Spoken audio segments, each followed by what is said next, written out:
Happy 2025 all. I'd like to start this little common curious conversations series off in leading into 2025.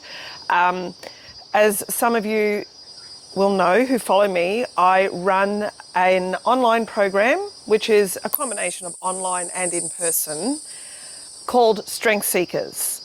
And one of my commitments to myself and to my community of strength seekers this year is to do more videos.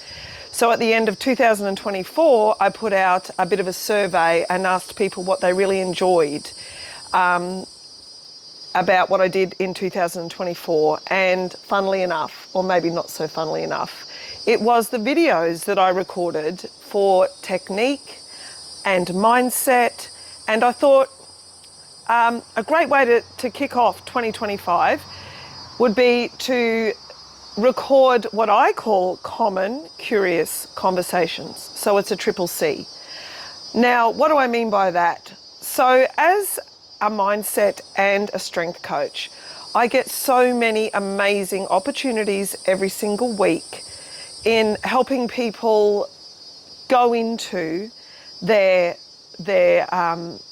physical fitness, their mental fitness, their emotions, their feelings, their motivations.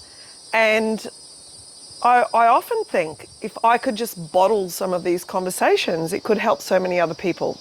So that's what I've committed to do in 2025 is one, increase my video online presence, and two, make some of the conversations that I have with some of my clients as a little bit of a case study so that I can help other people, because you know the saying that if you're asking the question or if you're struggling with something, so too would be many other people.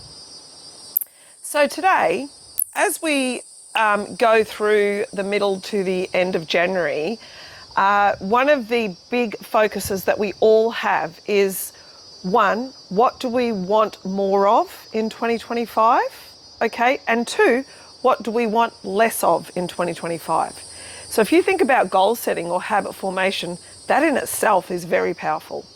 If you can list 3 things that you want more of, then you're one step ahead of people who are just floating along and letting life take them wherever, like something in the wind.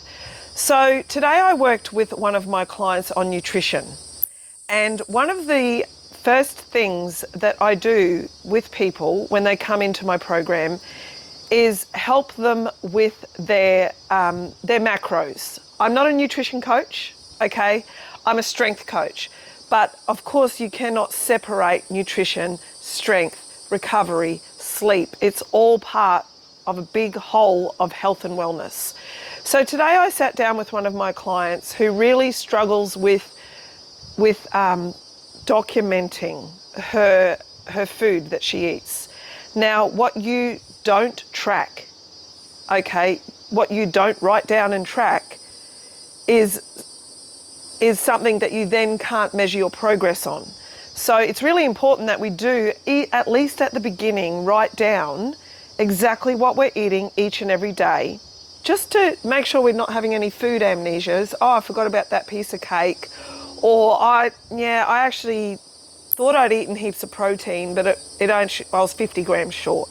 Okay, so we sat down today, we went through MyFitnessPal, we looked at her trends, which she'd done over a week.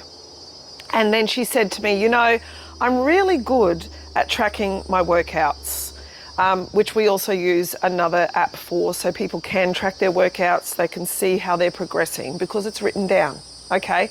But she said, I'm really not good at putting my food into whatever app you may use, all right? And the reason being, when you have to write things down, sometimes it can become overwhelming because it's consistent. We eat between 3 and 5 times a day. So 3 or 5 times a day, you need to get your app out and write it down. So to take some of that out, some of that overwhelming feeling away from her, what we did was we actually sat down and wrote out a sample day of what she likes to eat and how that equates to her macros. Okay, so we had a couple of options for pre-training, post-training, snacks, lunch and dinner. All right, a couple of options. How many grams of protein, fats and carbs were in each of those options, and the actual foods that she likes eating. And so that took away a lot of her overwhelm. All right, so if you have a big task ahead of you, then breaking those down into small, manageable steps makes it so much easier.